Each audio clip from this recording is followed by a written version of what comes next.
Hello everyone, today I'm working on this SD40. It's used, but it's in really good shape. Everything seems to be there, the handrails, the couplers, and the horn. I'm still going to clean it though, because it's a used unit. And I got a little baggie of parts with it. Let's just take a look at that. And it has all the number boards in there, so that's really awesome. So it's used, but it's in really good shape. Let's have a look at what's in this baggie. There's the number boards, I can see that, and there's extra couplers and some coupler pins, and there's another little sprue with these are brake lines. So there's spots for brake lines at the front and also in the back. So we'll be putting these on just a little bit later on. I'm gonna set them aside for now while I clean this. To remove the shell, you can use the box or you can use these tabs.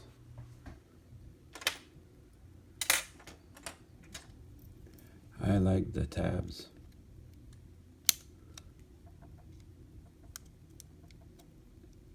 They both work about the same. She does seem to be in really good shape. It's a DCC compatible unit. Actually, if anything, there's a little bit too much lube in here. The shell looks great. I mean, I don't even have to clean it. That's rare that I get engines like that. So maybe it has never been run, this engine. I'm still cleaning it, I don't care. Well, maybe this tab's a little bent strangely. Maybe it has been run a little bit. So your fuel tank, and then we'll get our 2 screws. I don't need to loosen them all the way. If I want to work only on the wheels, I can just loosen them part way. Then I come in with my screwdriver and I'll open up the rear. This gives me enough slack to get in there and remove just the one truck. Don't pull too hard on these, you can break these tabs here, and that would be bad. See if I can open this up a little bit. Just needs a little more. The contact strips, if they fall out, that's okay. We'll put them back on later.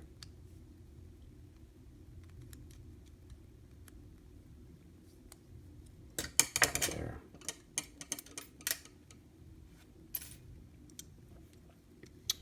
Then let's take a look at what's inside.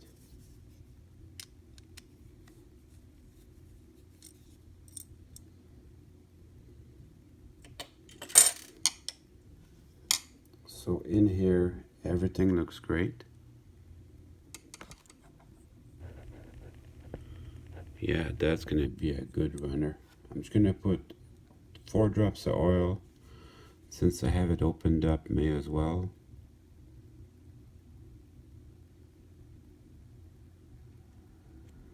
Four drops, that's all you need.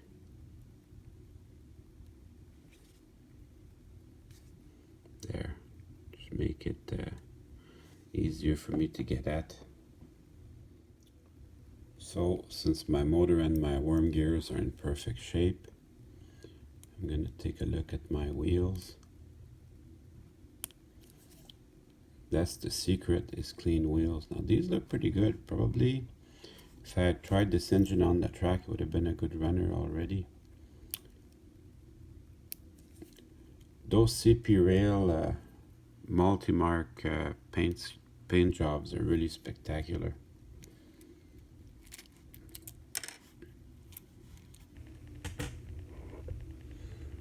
So everything looks clean in here. Wow, that looks amazing. And even the side frames, squeaky clean. I don't think this engine's ever been run actually.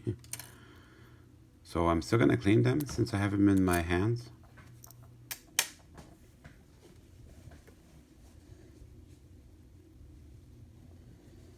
I'm gonna take a clean spot here. Let's see if there was anything on them.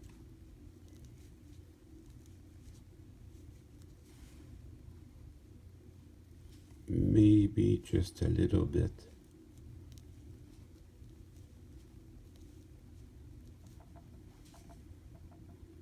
So I'll finish this up off camera. There was a tiny little bit of extra oil on this, but everything is shape. So I'm gonna put this back together. When you put these back together, they have a place where they go for those side contact strips. Make sure your bearings are in the ends.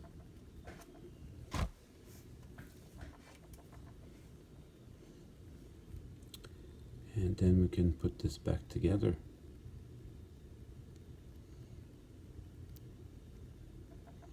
Yeah, you can check it with your fingers a little bit before. And then when you're happy, you bring in your side frames.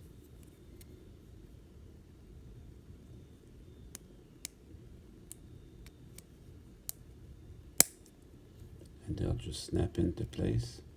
Check it with your finger just to be sure that everything's good. But these look pretty good to me. What a mess. Anyways, I'm ready to put everything back together. I did the other trucks off camera. So these will just snap into the engine cradle. And there's two insulators over here on each side. Make sure you have those. Now I'm going to put my contact strips. This is how I clean them. I just run my fingers over. So these are obviously not dirty at all. They go over and under this. Reminds me of a good song. Do you guys like music? Dusty Hill just passed away. As a coincidence, I was listening to ZZ Top quite a bit last week. So very sad for that. So the fuel tank, you can see the fillers go towards the front of the engine. And which way is the front? Well, I suppose this is. And there's enough slack there so I can bring my my trucks back in. And there's a little arrow so you can see which way they're supposed to go. So that's very helpful. The fuel tank holds my contact strips down, so I know they'll be lined up properly. Same with this. Find the arrow, and then there'll be enough slack to allow them to come in. So before I tighten everything up, I make sure my contact strips are lined up on both sides, over and under their pins. And then I'll bring the two screws in and we'll tighten that up.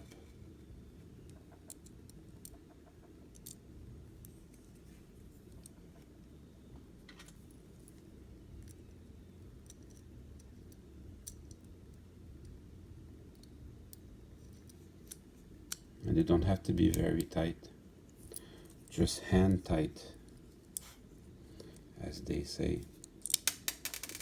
I should actually use gravity as my friend to do that, to make sure that my trucks are in their proper place. It's a beautiful design actually, very nice to look inside here. And we can put the circuit board back in. So it goes like that in these pockets. I have one engine where these pockets got broken, and that's a little bit sad, but I can run that engine with DC. So just the DCC board is going to be hard to put in, but I still run it. So that's perfect. That's in there perfect. Before I put my shell back on, I'm going to install my my little parts. That is such a good looking engine. I suppose we'll start with the number boards. Now there'll be two extra boards. These guys here, they go to the back. They go to the back because the CP rail engines, they have the number printed. So when they ordered them from GM, they had the number printed. So they ordered them for GM without number boards. So these are essentially patches. Then we'll install the two front ones. And then there's two extra ones that I'll be keeping. I'm sure they'll come in handy someday. When I detach them from the sprue, I'm extra careful because they can go flying off. Also, make sure your table's clean, because if that happens, they could go flying off on your table and you'll never find them because they're in all your mess or all your other parts. So I do put a little bit of glue on them because I've had it once where I was running the engine and the number board fell off, and then I was into the same problem. It's very hard to find it. So I put the glue using a toothpick.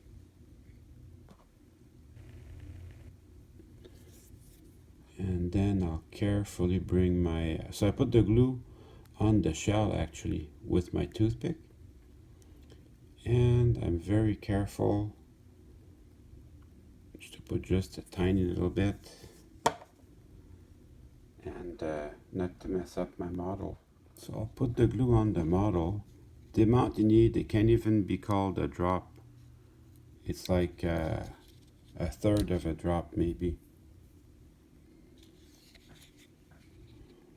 So you can see I'm using gravity as my friend again. And it's very tough to put in, but the results make it worth the effort. I'm going to take the horn off because it's in my way. So very tough to put in, but once it's in, the results are well worth the effort. So I put my horn back on. This is something you want to do when you have time. You just tell yourself, I have all the time in the world and I want to do a good job on this. So I use the same process for the back ones. So this is the back when it's completed. Imagine the precision you need to paint a separate part and for the lines to line up perfectly like that. Do you know any other railroads that deleted the number boards in the back like that? Just maybe put that in the comments below. I'd be curious to know if there's any. And then I've got my two leftover parts here. Those I'm going to store them carefully in the baggie. So the day I need it, I know where to find it. I also took a minute to put the brake hoses in. I couldn't do it on camera because they're actually a little bit tough to put in and I had to focus. So now I can put my shell back on my drive system. Let me refocus that. That should go back nice and easy. And now it's time to run some trains. Well, I hope you enjoyed the video. I certainly had fun making it for you.